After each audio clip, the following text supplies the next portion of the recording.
கைரேகை சாஸ்திரம்னா என்ன, அது எப்படி நமக்கு வேலை செய்யுது, அதில் இருக்கக்கூடிய நுட்பங்கள் என்ன அப்படிங்கிறத பார்த்தோம். இதில் கைரேகையில் என்னென்ன பிரிவுகள் இருக்குது அப்படிங்கிறத பார்க்க போகிறோம்.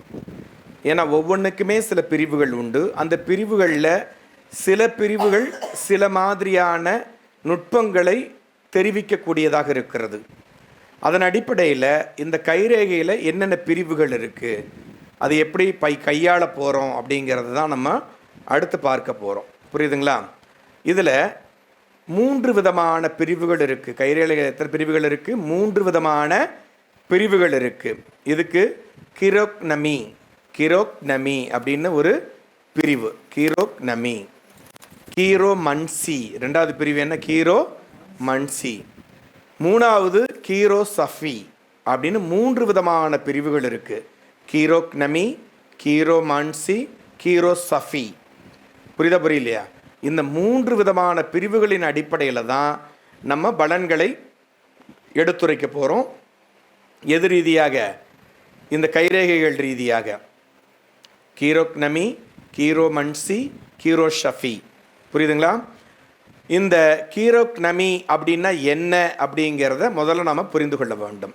இந்த கீரோக்னமி அப்படிங்கிறது கைகளினுடைய வடிவம், அளவு. ஒரு கை இருக்குன்னா கையோட வடிவம் எப்படி இருக்குது, எந்த ஷேப்பில் இருக்குது, ஸ்கொயராக இருக்கா, இல்லை ரெக்டாங்கிளாக இருக்கா, இல்லை ட்ரையாங்கிள் மாதிரி இருக்கா அப்படிங்கிற நிலையெல்லாம் இருக்குது.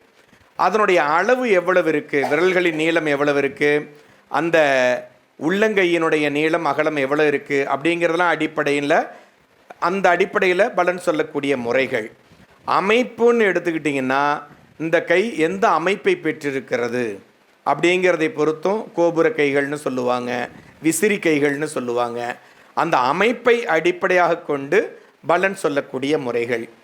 நிறம், ஒரு கையினுடைய நிறம் எப்படி இருக்குது, மேற்புற தோல் நிறமாக இருந்தாலும் சரி, உள்ளங்கையினுடைய நிறமாக இருந்தாலும் சரி, அந்த நிறத்தின் அடிப்படையில் ஒரு ஜாதகருடைய நிலை எவ்வாறு இருக்கும் என்பதை உங்களுக்கு தெரிவிப்பது இந்த கீரோக்னமி அப்படிங்கிறது மட்டும்தான்.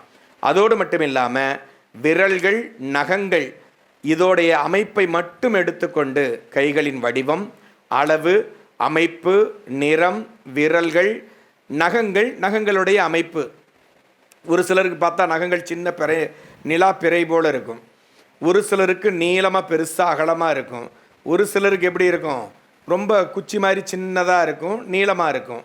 இந்த மாதிரி நகங்களினுடைய அளவின் அடிப்படையில் கூட, அந்த அமைப்பின் அடிப்படையில் கூட ஒவ்வொரு மனிதருடைய குணாதிசயங்களையும் செயல்களையும் அவர்கள் அனுபவித்து கொண்டிருக்கக்கூடிய நிலைகளை அறிந்து கூறுவதற்கு கீரோக்னமி அப்படின்னு பேர். புரியுதுங்களா? கீரோக்னமி புரியலையா? கைகளின் வடிவம், அளவு, அமைப்பு, நிறம், விரல்கள், நகங்கள் இவற்றினுடைய நிலை என்ன மாதிரி வடிவத்தில் இருக்குது, என்ன மாதிரி வர்ணத்தில் இருக்குது அப்படிங்கிறதெல்லாம் அடிப்படையாக வச்சுக்கிட்டு ஒரு ஜாதகருடைய இல்லை ஒரு மனிதனுடைய குணாதிசயங்களையும் செயல்களையும் கண்டறிந்து பலன் சொல்லக்கூடிய முறைக்கு கீரோக்னமி அப்படின்னு பேர். புரியுதுங்களா? இதுதான் முதல் பிரிவு. இரண்டாவது பிரிவு கீரோமன்சி அப்படிங்கிறது இரண்டாவது பிரிவு. இது என்ன பண்ணுது அப்படின்னு பார்த்தீங்கன்னா, நம்ம கைகளில் காணப்படுகிற கோடுகள், அதை தான் ரேகைகள்னு சொல்கிறோம். குறிகள்னால் என்ன இருக்கும்? நிலாப்பிறை போல், சூரிய பிறை, அதே மாதிரி கரும்புள்ளிகள், இந்த மாதிரி நிறைய குறிகள் இருக்கும். சூலாயுத குறி, புரியுதுங்களா? தீவு குறிகள், இந்த மாதிரி பல்வேறு விதமான குறிகள் இருக்கும். இந்த மாதிரி குறிகளையும் ரேகைகளையும் அடிப்படையாக கொண்டு ஒரு மனிதனுடைய குணாதிசயங்களையும் செயல்களையும் இன்ப துன்பங்களையும் அறிந்து கொள்வது கீரோமன்சி. புரியுதுங்களா? புரியலையா? ஒன்லி 2 விதமாக பிரிச்சுட்டாங்க. இப்போ ஒரு கையினுடைய அமைப்பு, விரல் எவ்வளோ நீளம் இருக்குது, கை எவ்வளோ நீளம் இருக்குது, எவ்வளோ அகலம் இருக்குது, என்ன வர்ணத்தில் இருக்குது அப்படிங்கிறதெல்லாம் சொல்லக்கூடியது கீரோக்னமி. புரியுதுங்களா?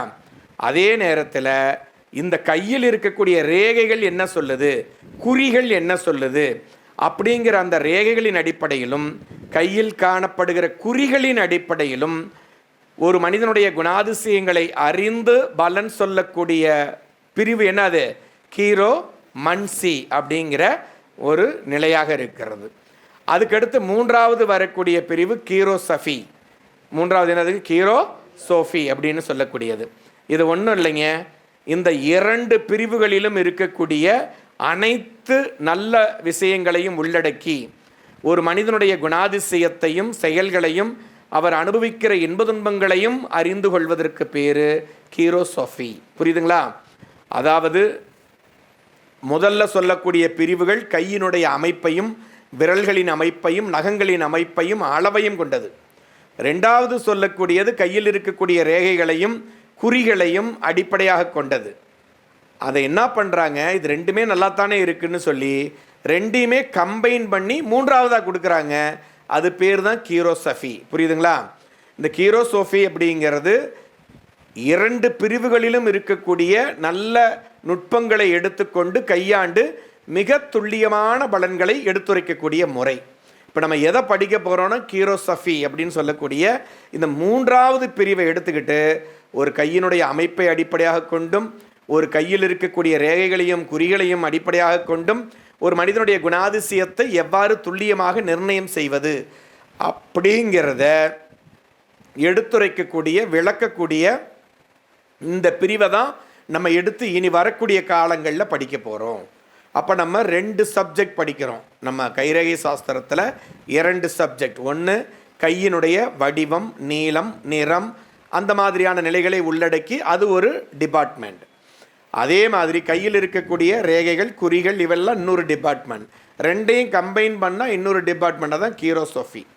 இந்த மூன்றாவது இருக்கிறத தான் எடுத்துக்கிட்டு துல்லியமாக ஒரு மனிதனுடைய வாழ்வியலில் நடக்கக்கூடிய நடைபெற்று கொண்டிருக்கக்கூடிய நடந்து முடிந்த நிகழ்வுகளை நாம் மிக தெளிவாக படித்து பயன்பெறவிருக்கிறோம் என்பதை நீங்கள் புரிந்து கொள்ள வேண்டும். புரியுதுங்களா? அப்போது கைரேகையினுடைய பிரிவுகள் 3 அப்படிங்கிறத நீங்கள் புரிந்து கொள்ளுங்கள். வாழ்த்துக்கள்.